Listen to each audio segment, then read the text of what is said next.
நம்மளை தவிர மற்றவர்களுக்கு தமிழ் புத்தாண்டு ஒன்று இருக்கின்றது தெரிய மாட்டேங்குது. வணக்கம், ரிஷிகுமார் வடிவேலு, மலேசிய இந்து தர்ம மாமன்றம். உங்கள் அனைவருக்கும் என் இனிய தமிழ் புத்தாண்டு நல்வாழ்த்துக்கள். மிக பிரம்மாண்டமாக தேசிய அளவிலான தமிழ் புத்தாண்டு கொண்டாடி இருக்கிறோம். இது எங்களோட 8வது வருடமான கொண்டாட்டம். ஆனா இந்த இடத்துல, அதாவது லிட்டில் இந்தியால இது எங்களோட 4வது ஆண்டா செய்றோம். இது 35 இயக்கங்கள் சேர்ந்து இதை செய்றோம். இயக்கங்கள் மட்டும் இல்லை, பிரிக்விஸில் உள்ள ஆலயங்கள், MPWP எல்லாருமே இணைந்து செயல்படுறோம்.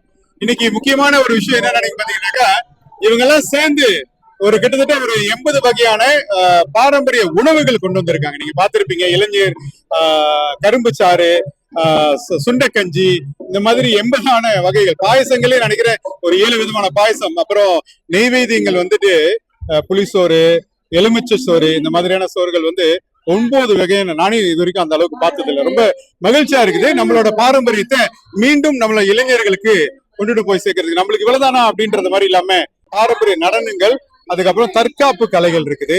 இப்ப தமிழ் இசை ஓடிக்கிட்டு இருக்குது மிக சிறப்பாக. நீங்க பாத்தீங்கன்னா, பொதுவா இந்த பாடல்கள் அந்த காலத்துல பெரியவங்க பாடியிருப்பாங்க. நான் ரொம்ப மகிழ்ச்சியா பாக்குறேன், இளைஞர்கள் உட்காந்து இதை வாசிச்சு உள்வாங்கி பாடும் போது இந்த மொழிக்கு எந்த அளவுக்கு ஒரு அற்புதமான ஒரு ஈர்ப்பு இருக்கு அப்படின்றத நம்ம பாக்குறோம். அதாவது நம்ம பாரம்பரியத்தை அடுத்த தலைமுறைக்கு கொண்டு போய் சேர்க்கறது இதுல ஒரு பெரிய பங்காக நாங்க பாக்குறோம். அதனால விடாமுயற்சியா நாங்க செய்யறோம். நிறைய சேலஞ்சஸ் இருக்கு நம்மளுக்கு. இருந்த போதிலும் எங்களால முடிஞ்ச அளவில் இந்த செய்யறோம். கிட்டத்தட்ட 5000 பேர் போயிட்டு இருக்கிறாங்க.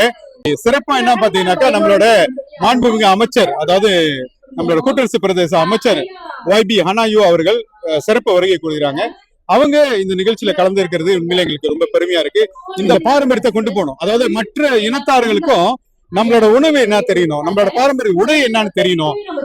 ஒரு சில இடத்துக்கு போனோமா நம்ம சைவம் சாப்பிடுறோம் அப்படின்னு சொல்லும் போது அவங்களுக்கு தெரிய மாட்டேங்குது. இதை எடுக்கேட் பண்ண முடியல. ஒரு ஹோட்டலுக்கு போனாக்கா, 5 ஸ்டார் ஹோட்டல் இருந்தாலும் நான் சைவமா இருக்கேன்னா அவனுக்கு ரசம்னா என்னன்னு தெரியல, சாம்பார். அவன் நினைக்கிறான் தமிழ் பாரம்பரியத்துல ரொம்ப குறைவான சைவ சாப்பாடு இருக்குன்னு.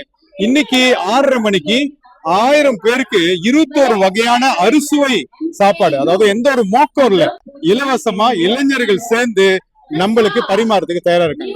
இது வயல் நாங்க என்ன பாக்குறோம்னா, அடுத்தது டூரிசம் கிட்ட நம்ம என்ன கேட்டிருக்கோம் அப்படின்னாக்கா, இதை அக்கீப் நிகராலையும் ஹெரிட்டேஜ்லயும் இப்ப இவ்வளவு சாப்பாடு உணவுகள் இருக்குல்ல, 100கணக்கான உணவுகள் இருக்குது இல்லையா, இதை நீங்க பதிவு செய்யுங்க.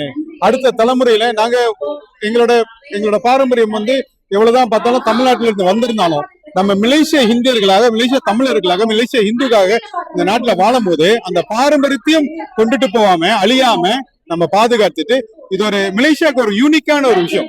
இது வம்ச மலேசியாவா இருந்து இது ஆக்கிப் நிகராலையும் ஹெரிட்டேஜ்லயும் இதை பதிவு செய்யணும்.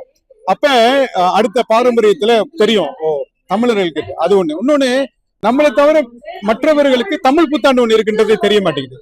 வைசாக்கி பாத்தீங்கன்னா, இன்னைக்கு பாருங்க, நம்ம பிரதமர் வைசாக்கி போயிருக்காரு, சீக்கியர்களோட திருநாளுக்கு போயிருக்காரு. அவருக்கு தெரியல நம்மளுக்கு ஒரு புத்தாண்டு இருக்கின்றதுக்காக இதை நாங்க தொடர்ந்து செய்ய போறோம். நிச்சயமா இதுவும் நம்மளோட நாள்காட்டியில வரும் அப்படின்றத நம்ம பாக்குறோம். தமிழ் புத்தாண்டு சித்திரை 1 தமிழ் புத்தாண்டுல நிச்சயமா நம்மளோட மலேசியா நாள்காட்டியில வரணும் அப்படின்றத நாங்க உறுதியா எழுதி கேட்டிருக்கிறோம். இதெல்லாம் எங்களோட கோரிக்கை அரசாங்கத்துக்கிட்ட. நிச்சயமா அது நடக்கும் நான் நம்புறோம்.